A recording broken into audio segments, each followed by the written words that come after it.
This is the morning shift. Sussed. Sorted.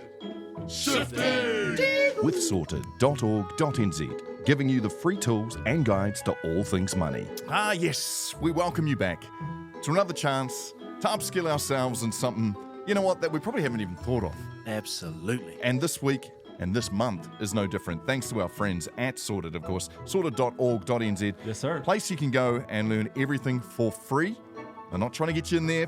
There's no deals in there. There's nothing like, there's no underhanded activities happening. I hear you. This is a chance for you to go in and learn all your finances for free. And this week, we're talking navigating finances for couples. Oh, I got some questions. Absolutely. Now, when this man walked in the studio today, I realised, man, this is an old friend from back in the day. We'll get into that later, but please, Homaiti Paki Charlie. He is one of the key facilitators for Sorted at work and also works with Ministry of Pacific Peoples on Pathways to Home Ownership program as well. Yes, sir. Welcome. We know each other from, Thank you. we used to have the same job, didn't we? Working the Attitude program for schools. Shout out Attitude, man. Shout out Attitude. We were just talking off air quickly before we get into it. Well, you were saying too, just if you can talk to young people, you can leave and talk to anyone. Bro, you can literally talk to anyone. If you can whenever young people, man, get a bunch of them in a group and get them listening to you for an hour at a time, you can literally talk to anyone. do anything, bro. eh? Yeah. Absolutely. Talking about navigating finances for couples, we will get into all our questions today, but what kind of excites you about the chat we're about to have when you think about bro, finance and couples? Personally, I'm real excited to just speak on my own experiences with dealing with finances with my own wife. Just some of the lessons that we've been able to learn, some of the key things that we're being able to apply to our own finances, and I'm really hoping that what the experiences that I've been able to pick up, me and my wife have been able to pick up, someone else can learn from them. Charlie, it's no secret. Like, let's be honest, marriage is a weird thing to begin with. Yeah. Like, here are two individuals brought up completely different, have a relationship differently with their parents, with other people, and with money. So, like, what are we trying to do? We're trying to amalgamate, some real learnings that have been given since birth all the way through, and then we're trying to come together and do it as a couple. Like, well, it's set up for disaster. Yeah, no, 100%. No, definitely. It's hard enough trying to be in a marriage and learn each other's differences, but then you chuck money in the mix of things and it kind of complicates everything. But yeah, I think it comes down to unlearning some of the things that you've learned since you've been brought up within your family. And a lot of us don't actually realize that some of the things that we've learned aren't actually really good things until you actually go some of those things and you're like, hold up, like that's actually a bit off. I think, And totally. I think that's a good place to start. Is in terms of, I know Mato Marx just touched on that there with his line of questioning. You have a relationship with the person, all of that yourself, but then money in the mix as well. What are some examples you're seeing where maybe there's a conversation where a couple's trying to have around money where there's differences there? Yeah, I guess for me and my wife, because we came from completely different backgrounds as well. My wife was brought up in the real Fa'a Samoa way, and I was kind of brought up in a real chilled environment. So in terms of my own upbringing and my own childhood, my parents kind of didn't involve money around, and that has its own pros and cons as well, because it didn't allow me to learn around money and stuff like that, whereas my wife kind of just got chucked in there, and she was kind of forced as soon as she turned 18 to kind of learn around money. But what I've kind of learned around that is it was more just the negative side of money.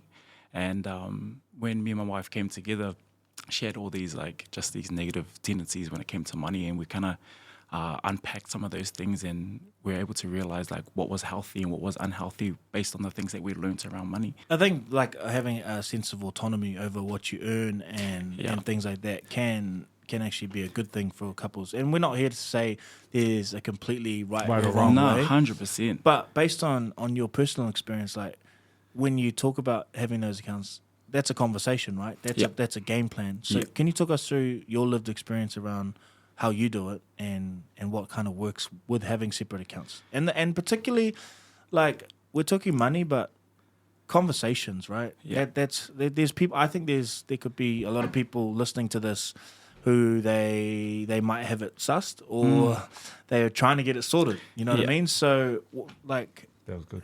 Thank you. Heard that. I had that. Yeah, we should Yeah, probably that was talk good. sort about that. Pay me for that one.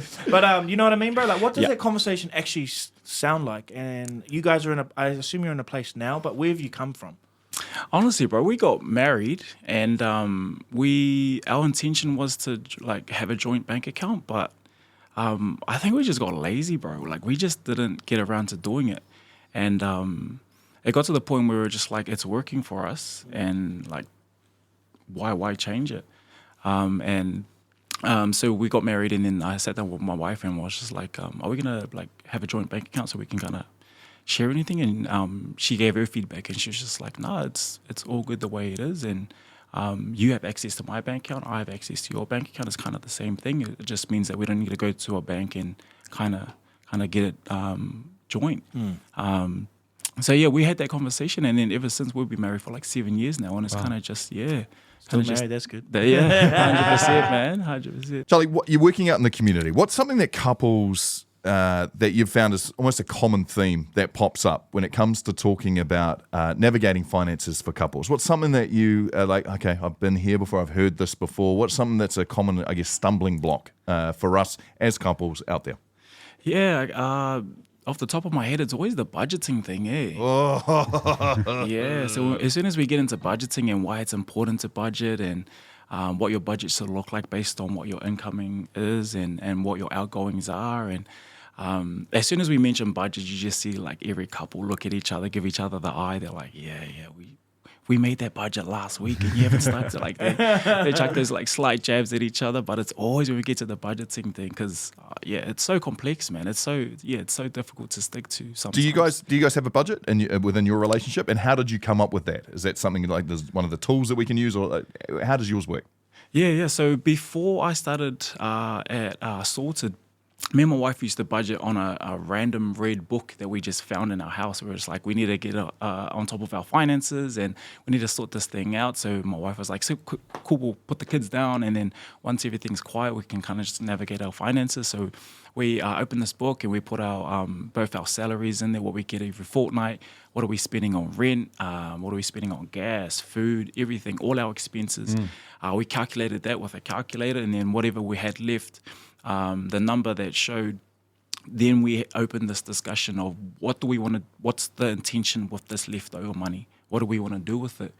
The first 2-3 years, me and my wife traveled a bit, and we kind of just were real blasé with our money. It was just like, whatever's there, we'll kind of just use it whenever we need it. If we want to go on a date night, or if we want to go and spend on food, or Which is very normal too. yeah, 100%. Yeah, live your life, man. Like, you gotta that budget, balance, eh? balance, man. That's it.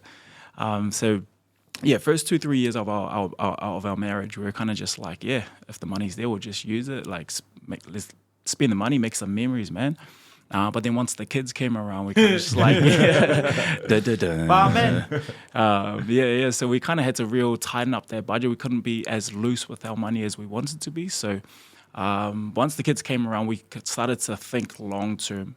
And it wasn't just like thinking long term within our marriage, but it was also thinking long term with our money as well, and being wise with that, especially with kids now in the mix. So then, yeah, once we came up with that, whatever was left over, we needed to be intentional about what we were gonna, where we were gonna put that amount of money in different places where hopefully we can one day grow that money. So yeah, we started thinking about KiwiSaver. We started thinking about investing. We started thinking about just little investment accounts for our kids, and little savings accounts. How hard was that to find? Because like I didn't grow up talking about money, and so even like finding places to go and be like, oh wait, hold on, I do have money to save. What do I do with this? What's my investments? Like I didn't, and I still don't really know the best avenues and options to take. Yeah. The cool thing about the sort of website, man, is they've got this tool called the Investor Profiler. And basically, bro, it's just got all the different investments that you can invest in. It'll show you like the interest rates that you can make off it. It'll show you just different graphs of the different organizations and businesses that you can invest into. So on the sort of website, man, it's totally free to check out. It'll show you like what they're charging in fees, who's got the highest return in the last 5 years, who's got the lowest. You can filter it and everything. With taking a hit, I think egos can take a hit at times as well. I'm always really interested to find out how people kind of negotiate when there's an income gap. Yeah.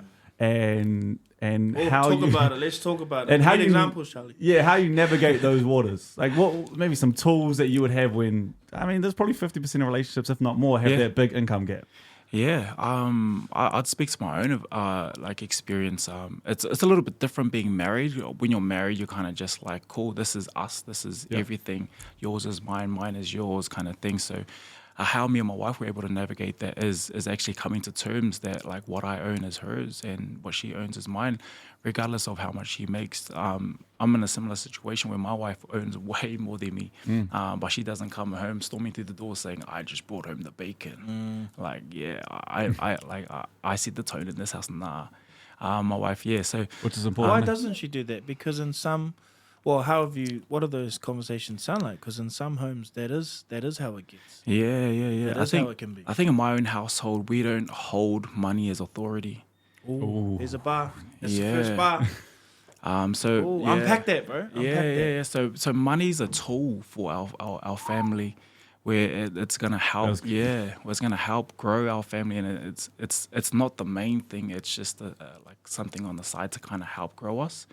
And I think if you let money kind of just dominate your relationship, then you're gonna just find so many problems because you're gonna have the partner that says, "Oh, I earn 50K more than you, so." I should be able to do this much and you should be able to do that much. Whereas if you kind of take money as that centerpiece of the marriage and have it as a tool, then you'll be able to work together as a team. Hey, Charlie, you mentioned the little red book, the budgeting book that you've Yeah. got. And now we've obviously got the tools that are on sorta.org.nz that you can go to and it can be digitalized. You can both just log in and have a look. 100%. But tell me about that question in that moment where you're like, you know what? I'm done banging my head against the brick wall. Us as a partnership, we need to join forces here and we need to come up with a budget. How did that conversation go? I'm only asking for selfish reasons. This is a conversation I need to be having in my relationship as well. Right. But how did it go? And then like kind of where did you look to for inspiration when it comes to coming together as a couple and becoming a powerful force when it comes to a budget? What was this kind of things you were looking to spend on where you were like, I've had enough of this. We don't have money because we have a budget. Yeah, because I This is feel like- relatable. A lot of couples probably want to Yeah. have that chat now. yeah. Definitely. So for me personally, man, I used to just love buying shoes, bro. Favorite pair you ever bought? Favorite pair I ever bought? Was probably some maybe the Jordan. I don't know. They probably. Good taste. You started with Jordans. Yeah. Jordan. Me and my wife went to Hawaii for our honeymoon, and I think we came in with like something like 62 pairs of shoes. Oh, bro. okay. Yeah, no, we need that red book right now. That's a red flag, man. That's the ultimate flag and red the red book. flag, man. Two Straight pairs. up. We had to like buy extra suitcases and pay for extra luggage just to bring back shoes, bro. And that's how bad it was. No, you bought 6. She had 62 pairs. Yeah, 62 Yeah, alright, pairs of wicked. shoes, bro. Yeah. Just quickly on that though, for a lot of us, that's a huge defining moment to shift from that, though. Eh? Yeah. Because a lot of us, where we come from, we have to dress up who we are. There's that sense 100%. of no. There's nothing wrong with wearing something nice, Nah, but definitely it not. really is a paradigm shift. Eh? Yeah, When you kind yeah. of go, I'm not getting the latest Jordans no more. 'Cause nah. They had 380. Yeah. Nah, 100%. You know what I mean? Yeah. And the gas line's still on E. What are some tools and advice as well for different stages that you go through? Because you're probably the perfect person to talk to. Like you get into that, I guess, honeymoon stage, and then you kind of just go past that, and then maybe that conversation starts to happen when you move in together and you've been Yeah. together for 3 or 4 years. So there's that conversation you have, and now you guys are obviously married, so that's a different conversation. Like there's different parts along the way where finances get involved. Yeah, 100%. I think the biggest tip I can give to anyone, man, is regardless of the stage that you're at, is that you're honest with your significant other. And if you're honest from the get-go, man, when it comes to finances, good. bro, you guys will thrive. If you're not having like little side bank accounts where the other person doesn't know about it, or if you're kind of sliding money here where that person doesn't know about it, it can bring a lot of problems. But if you're just honest with your partner about where the money is going, what goes where, and everything is kind of communicated properly, it's such a good point to bring up because in the dating phase, when you're trying to get someone to like you, I don't know, like you can lie a lot, 100%. and lying a lot means yeah, let's go to that place for dinner because you want to have a nice date, but really, like the funds don't hold up you eating like that all the time. Nah, bro. You set like a like what is it like? You set a standard beyond, you being able Your to keep that standard. same Yeah, energy. because you're trying to impress them. Yeah. Oh, 100%. And then you can sometimes in that courting phase give them an idea about what, and then they finally like you, then you feel like you can be honest and you're like, oh, nah, I'm actually pretty broke as hell. But I think being honest is so true. Like even just to share in my own relationship, we established early, like I am not the best with money, but my partner is someone that can look after something and multiply it. Yeah. So for me, like we don't have joint accounts, but I send her most of my pay, like Yeah. every pay, because for me, I'd rather be like, if this is, and yeah, sometimes it can make you a little bit vulnerable. Like you're like, this is all I got, man. Yeah. You know yeah. what I mean? I'm trusting But you with literally everything. Totally, but in my relationship dynamic, that works because it moves funds out of the way for me to misuse, Yeah. spending it on silly Love that, things, bro. trying to buy lunch every day. Don't Yeah. need to do it. Take Nah. dinner from like leftover dinner. Yeah. Bring it, and I've been bringing it, boys. You've seen it. Yeah, I'll I've give you credit. been buying less. We've seen it. But I think that's what works now is me going, you know what, it's something while I'm choosing to get better, Yeah. I still put that responsibility for you to multiply what we have, Yeah. or to see where we can save or when we can splash out. That's something that I trusted with, and save you from she spending. doesn't actually need my money. I think it's more her going like, yeah, okay, we'll look after it. And Yeah. she'll caution me. That's she'll say, well, awesome. do we need to get that? Do you? Does she give it those ones where she's like, oh, when you give over the fat money, you're like, oh. Nah, she doesn't. But like, there was a time when she was like, "Do you need 2 dinners?" Like, Oh, and I was like, "Okay, we're getting into some other trauma now." You know what I mean? Like, I used to, food was like a friend and all that kind of stuff. But no, So good. for me. But sorry, I'm just amplifying your point, which is honesty. It sounds like Yeah. just one you throw out there, but it's actually really hard, especially if you have this idea about who you're in the relationship. Yeah. Where you want to go. Sometimes you can get away with the theories a little bit about Yeah, what yeah, actually yeah. is your reality. Yeah. Spending as a couple, and those experiences you want to have. But but honesty is the first step. That's it. Once you kind of go like, this is who I am. This is who I really am. This is where we're going. You can be energized by what you can do together with money. Yeah. I think as well. So 100%. it's such a great point. I usually what we do, Charlie, is we get our guests from sorta.org.nz to give us like some takeaways. But because this is quite close to my heart when it comes to, because I'm in a relationship, I'm happily married, but money has never been like, we've always viewed money very differently. And I'm not even going to say how we view it because I'll have a very tainted view on how she spends her money. So I'm going to leave it there. We don't need to go anywhere. I'm getting myself in trouble. So what I'm going to do though is I've written down the 4 takeaways, and this is like setting it up for you. What I'm going to do, I'm going to throw it up to you, and you dunk it home. These are the 4 takeaways that I've taken from our conversation today. All right. First of all, honesty from the get-go. Absolutely. Anything to add to that? Yeah, so just being transparent can definitely help with the finance side of things within your marriage or your relationship. If you can keep everything on the table and nothing hidden, keep the comms clear, man, it can help you so much Right. financially. that's such a good point. I'm gonna be honest with you. I'm gonna tell you my stories here, guys. When I started dating my son's mum, Yeah. I lied about how much money I made.